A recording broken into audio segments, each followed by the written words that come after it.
চাও দেলার ভাই, আলম ভাই, আসসালামু আলাইকুম। দেখেন আমার বাগানের কি অবস্থা। এটা হইলো ভেন্ডি গাছ, মানে ঢেঁড়স গাছ। ঢেঁড়স গাছ আছে একটা দুইটা, আরো আছে সামনে। তারপরে এটা কি গাছ আমি নিজেও করতে পারি না, বুঝছেন। এটা হচ্ছে মিষ্টি আলু গাছ, সেই লেভেলের হইতেছে। তারপরে এই যে শশা গাছ, এই যে কুচি কুচি শশা, আহা আহা আহা, শশা রে শশা। তারপরে এই যে আদা গাছ, আদা জেনজেরো একটা পিতো দেলোর ভাই কথা বল দিরে।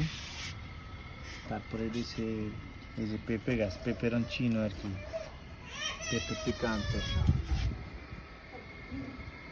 পেঁপে পিকান্ত। তারপরে এই যে দেখো কি সুন্দর ফুল আইছে শশা গাছের, ঠিক আছে, শশা গাছের ফুল। হ্যাঁ, এই যে আরেকটা আদা গাছ, অনেকগুলো আদা গাছই হয়েছে চিপা চাপায়। একটা ভেন্ডি গাছ, ঠিক আছে। এই যে শশা গাছের মধ্যে যে কলি শশা, কুচি কুচি শশা, একটা দুইটা তিনটা অধিক শশা, মাশাআল্লাহ। এই যে শশা, মরিচ গাছ, এটা অনেকগুলো মরিচ হয়েছে এখানে। তারপরে আছে আমাদের এই যে এটা হচ্ছে ই গাছ, এই যে পুঁই শাক।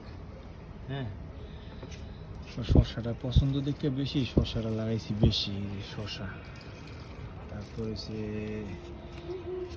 অ্যালোভেরা, এই যে অ্যালোভেরা আছে, ঠিক আছে। মরিচ গাছ এগুলো হয়েছিল, খাইয়া ফেলছি সব। এটা ভুলে শুলে কেমন জানি রয়ে গেছে, হয়তো ছোট ছিল এই আর কি। আল্লাহ হাফেজ।